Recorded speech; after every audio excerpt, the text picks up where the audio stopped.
Hey, what's up guys? Welcome to the channel. This Saturday is UFC London, a very stacked UFC Fight Night card, and in the main event we have a very compelling heavyweight matchup between Alexander Volkov and Tom Aspinall, and this is going to be my full breakdown and prediction for this fight. I've already done some UFC London prediction videos. I will link them down in the description as well as the end cards if you guys want to go check them out after this. But also, I have more UFC London prediction videos coming this week, so make sure you subscribe to the channel and turn on notifications so you don't miss any of them. So this is a very compelling heavyweight matchup because you have Tom Aspinall, who some people consider the future of the heavyweight division, and then you have Alexander Volkov, who's been hanging out at the top 10 of the heavyweight division for a while now. And if he ends up losing to Tom Aspinall, it's basically set in stone that Alexander Volkov is the UFC gatekeeper. So this is a very important fight for both guys. It is a very interesting stylistic matchup, and I'm super excited for this fight. So if you look at the tail of the tape, Alexander Volkov is ranked number 6 in the UFC official rankings. Tom Aspinall ranked number 11. Volkov is 33 years old. Aspinall is 28. Volkov is 6'7". Aspinall is 6'5".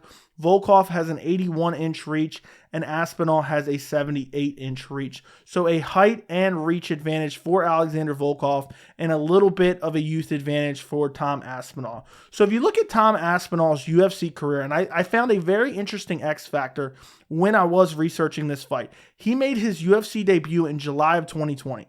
So what I noticed about all of his 4 fights within the UFC, he has not fought in front of a UFC crowd. He fought twice in Abu Dhabi on Fight Island and then twice at the UFC Apex. So it's going to be a very interesting dynamic. Now he's fighting in front of that London crowd, and he's never fought in front of a crowd since his UFC career has begun.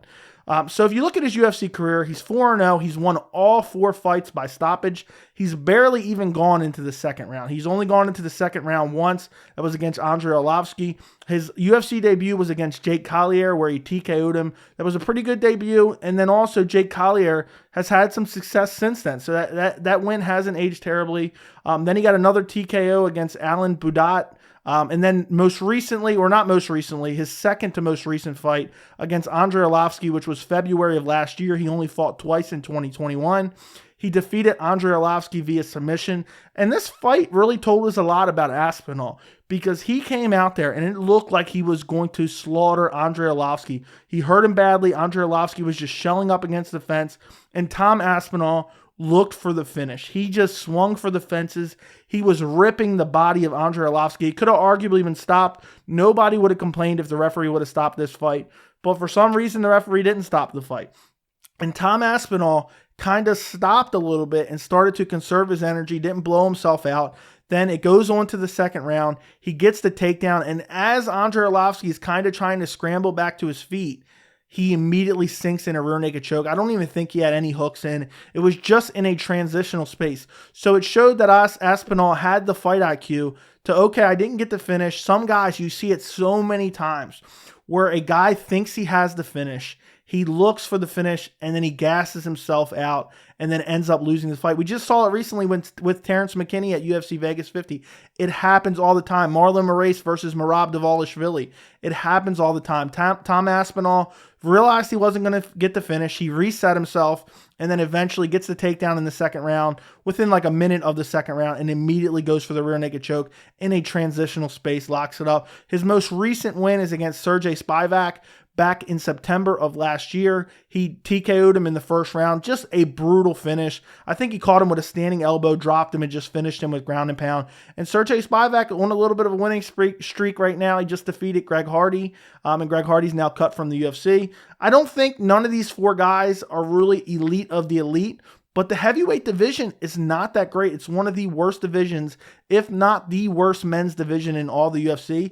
So Tom Aspinall beating all these guys have really shown, and really just destroying most of them, really shown kind of where he's at as far as skill-wise. As far as his entire MMA career, he has 13 fights in MMA, 11 wins, 2 losses. One of his losses is from a DQ from apparently throwing a downward elbow. The other one he lost via submission, but that was all the way back in 2015. That's 7 long years ago. Tom Aspinall has gotten leaps and bounds better since 2015. You look at Alexander Volkov. He's on a 1-fight win streak right now. He last fought Marcin Tybura at UFC 267. Not the most exciting performance. He went out there. It was a competitive fight. I think Volkov won 29-28, if I remember correctly. And he just basically put on a striking clinic against Marcin Tybura, was just ripping the front kicks to the body. Marcin Tybura was just getting tired and just getting clipped up. Volkov was clearly the superior striker. But Marcin Tybura, very few guys actually look good when they go in there and fight Marcin Tybura. His fight before that was June of 2021 against Cyril Gane. And in that fight, a lot of people remember Cyril Gane kind of outclassing him. But Volkov had his moments in this fight. He landed some good shots on Cyril Gane. I don't remember if I had him winning any rounds or not, but it was a decently competitive fight. I mean, Cyril Gane clearly won, and we've seen where Cyril Gane has gone since then. He's fought for an interim belt, wins an interim belt, then goes to unify the belts against Francis Ngannou, loses, but a very competitive fight nonetheless. Cyril Gane is considered one of the elite of the heavyweight division. Before that, he TKO'd Alistair Overeem. I think Alistair Overeem is really good, but at the same time, that chin is just a liability. I picked Volkov in that fight strictly because I knew Alistair Overeem's chin just was not going to hold up to any punches. Before that, he defeated Walt Harris. His most recent loss outside of Cyril Gane is Curtis Blaydes. We all know what happened in that fight. He just got out-wrestled. Curtis Blaydes was just able to take him down and control him, and that's a little bit of Volkov's weaknesses. He's able to be taken down and controlled on the ground by decent wrestlers. And then we all, of course, remember, this is going way far back, 4 years ago at UFC 229. This was the Khabib Nurmagomedov Conor McGregor card where Derek Lewis is losing the entire fight. Volkov's a little bit tired in that third round, not having his hands up, gets clipped with a massive right hand by Derek Lewis and put to sleep, which is just crazy. Volkov loses the fight, but he was winning the entire fight. So basically, the two main losses where he clearly lost, and I know he clearly lost to Derek Lewis, but he really got outclassed, was getting out-wrestled by Curtis Blaydes and then getting outstruck by Cyril Gane. And they're not terrible losses to have on your resume. And clearly he's kind of fought the who's who in the heavyweight division. I mean, everyone he's fought outside of Greg Hardy, which Greg Hardy was a short notice replacement. He's just fought such good competition. He has a KO win over Fabricio Werdum, TKO win over Stefan Struve, not all that great. A win over Roy Nelson. Roy Nelson is a tricky guy to beat, especially back in the day when he was closer to his prime. And then kind of just trading those wins and losses. So as far as this fight, I think this is a very competitive fight, and I think it's a very tough fight to pick because Alexander Volkov, while he's a great striker, he has some deficiencies when it comes to takedown defense, and then once he's on the ground, being able to get up. If you have a very competent wrestler on top of him, it just seems like he's not able to get up, and Aspinall has shown good wrestling. And then also Volkov tends to get hit a lot. I know a lot of the heavyweights, it seems like, they're striking, they're always getting pieced up. Cyril Gane's kind of came in and kind of been that new breed of heavyweight, but Volkov kind of back straight up. He's not particularly fast with his hands, and Aspinall has a very fast hands and knockout power. I think this fight is really tough to pick because I could see Volkov kind of sitting on the outside, keep kicking Aspinall to the body, maintaining range with his jab, using that 3-inch reach advantage, and kind of piecing Aspinall up to a decision. But I could also see Tom Aspinall just blitzing forward, throwing those heavy power punches, and knocking Alexander Volkov out. Alexander Volkov, I just see in the Marcin Tybura, the most recent fight at UFC 267, October of 2021, I didn't really like that performance. He got hit a little bit too much by Marcin Tybura. I think Marcin Tybura is much slower than Tom Aspinall. I think we can all agree on that. So that's why this fight is hard to pick. And then also you have Tom Aspinall, who he's never fought this level of competition before. He's never fought a guy that's had this, height and reach advantage on him. And then on top of that, you have a guy who is a veteran, who has so much experience in Alexander Volkov. It's not easy to finish him. Mainly the KO by Derek Lewis in recent memory as far as getting KO'd. I don't remember the last time he got KO'd outside of that. And he just has so much experience. And also, Alexander Volkov has gone 5 rounds before. Tom Aspinall has barely gone 2 rounds. I believe the deepest he's ever gone into a fight is 1 or 2 minutes into the second round. This is a 25-minute main event, and I think we're going to learn a lot about Tom Aspinall in this fight if it does go long, and that's why I'm super interested in this fight, because we're going to get a lot of questions answered about Tom Aspinall. So I've flipped and flopped back and forth on my prediction for this video.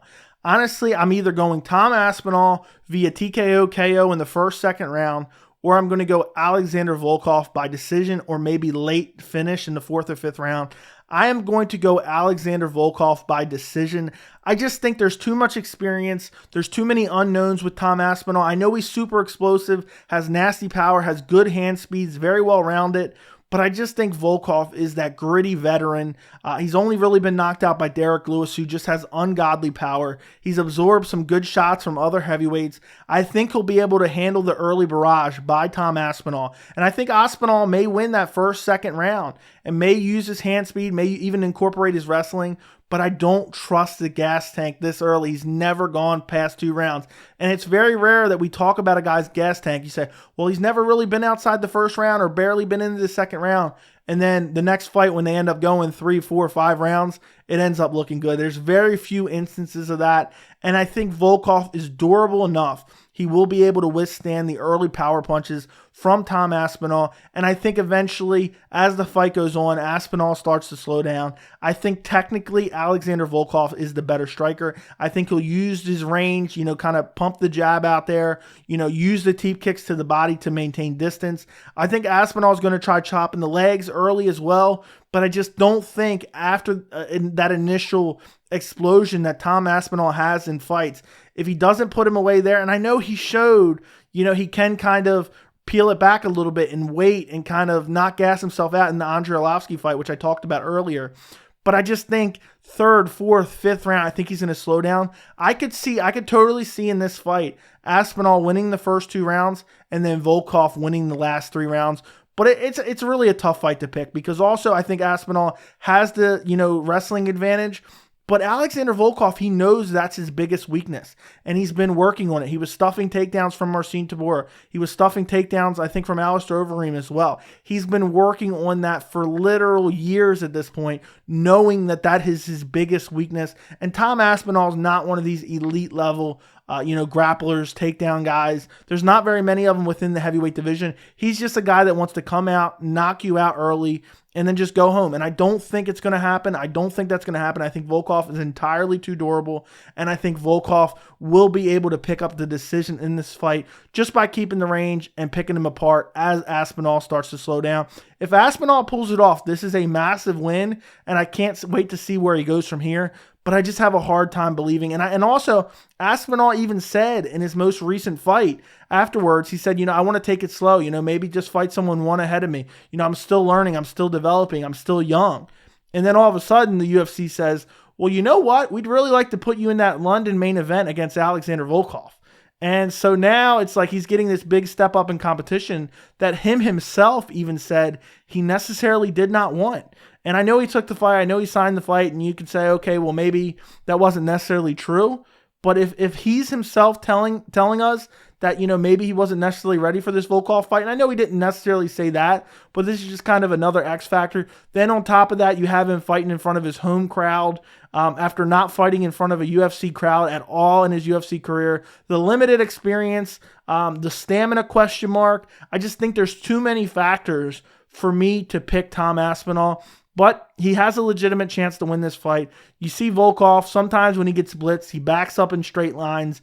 And he is very hittable. He's gotten hit, plenty of times by Marcin Tybura, who is far slower than Tom Aspinall. So it's really up in the air, but I think Alexander Volkov pulls it out. I think he wins the final 3 rounds, and maybe he even wins 4 out of 5 rounds. But I'm going to pick him to win the last 3 rounds as Aspinall starts to slow down after he doesn't get him out of there early. I think that the body kicks of Volkov are going to play a massive factor in this fight because Alexander Volkov is going to be slamming that teep kick to the body of Tom Aspinall. As he tries the pressure, he's going to try to, close the distance, and Volkov is going to try to keep the distance with that teep kick to the body. And those body shots wear on the gas tank. We've seen it so many times over and over and over again while watching these fights that guys target the body trying to affect the long-term gas tank. And I think Volkov will come out early looking to target that body of Tom Aspinall. I think this is a very compelling fight. I think it's a very important fight within the heavyweight division. I'm super excited for Saturday. Let me know what you guys think down in the comments. Who do you think is going to win, Tom Aspinall or Alexander Volkov, and how? Don't forget to like the video if you enjoyed it, and thank you so much for watching.